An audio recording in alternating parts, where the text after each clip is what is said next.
Nepalese officials scrambled on April 27 to get aid from the main airport to people left homeless and hungry by a devastating earthquake 2 days earlier, while thousands tired of waiting fled the capital Kathmandu for the surrounding plains. By afternoon, the death toll from April 25's 7.9 magnitude earthquake had climbed to more than 3,700, and reports trickling in from remote areas suggested it would rise significantly.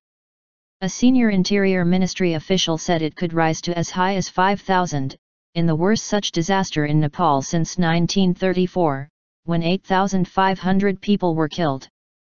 Kathmandu's Tribhuvan International Airport was hobbled by many employees not showing up for work, people trying to get out, and a series of aftershocks which forced it to close several times since the quake.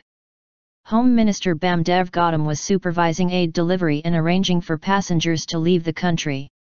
Government officials said they needed more supplies of food, medicines, specialized rescue services and body bags. The morgues are getting totally full, said Shankar Koirala, an official in the Prime Minister's office who is dealing with the disposal of bodies. Families lit funeral pyres for the dead in towns and across the countryside. Flight from Kathmandu. Many of Kathmandu's 1 million residents have slept in the open since Saturday, either because their homes were flattened or they were terrified that aftershocks would bring them crashing down. On April 27, thousands streamed out of the city. Roads leading from Kathmandu were jammed with people, some carrying babies, trying to climb onto buses or hitch rides aboard cars and trucks to the plains. Huge queues had formed at the airport. "We are escaping," said Krishna Mutteri, who runs a small grocery store in Kathmandu, standing at a road intersection. Meanwhile, the extent of Nepal's disaster was only just emerging as reports of devastation began to come in from other parts of the country. High in the Himalayas, hundreds of climbers were staying put at Mount Everest Base Camp, where a huge avalanche after the earthquake killed 17 people in the single worst disaster to hit the world's highest mountain.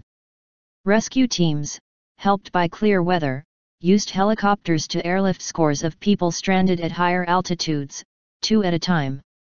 In Sindhupal Chowk, about a 3-hour drive northeast of Kathmandu, the death toll had reached 875 people and was expected to rise.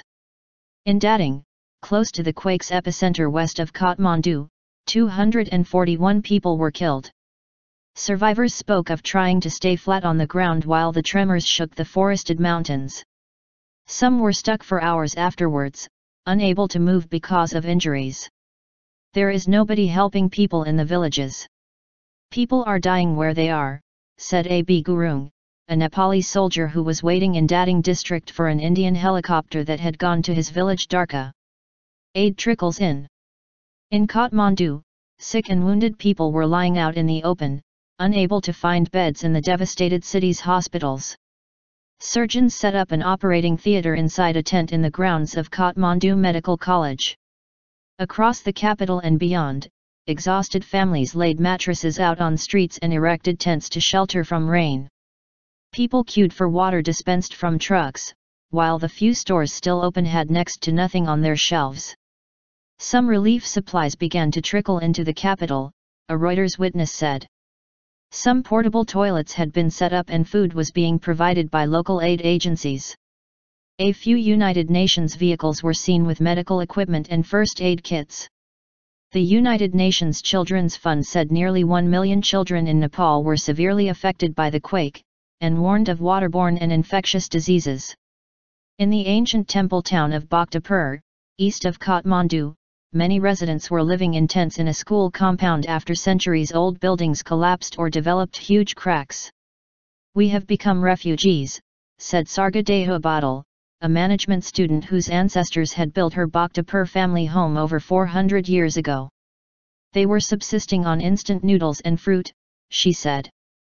"No one from the government has come to offer us even a glass of water," she said. "Nobody has come to even check our health. We are totally on our own here. All we can hope is that the aftershocks stop and we can try and get back home." A total of 3,726 people were confirmed killed in the quake, the government said on April 27. More than 6,500 were injured. Another 66 were killed across the border in India and at least another 20 in Tibet, China's state news agency said. Several countries rushed to send aid and personnel. India sent helicopters, medical supplies, and members of its National Disaster Response Force. China sent a 60-strong emergency team. Pakistan's army said it was sending 4 C-130 aircraft with a 30-bed hospital, search and rescue teams and relief supplies.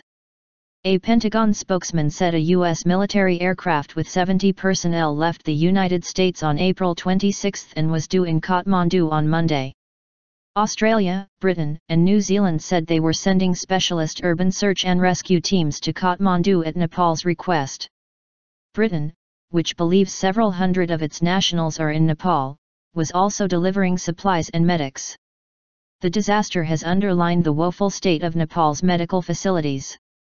Nepal has only 2.1 physicians and 50 hospital beds for every 10,000 people, according to a 2011 World Health Organization report.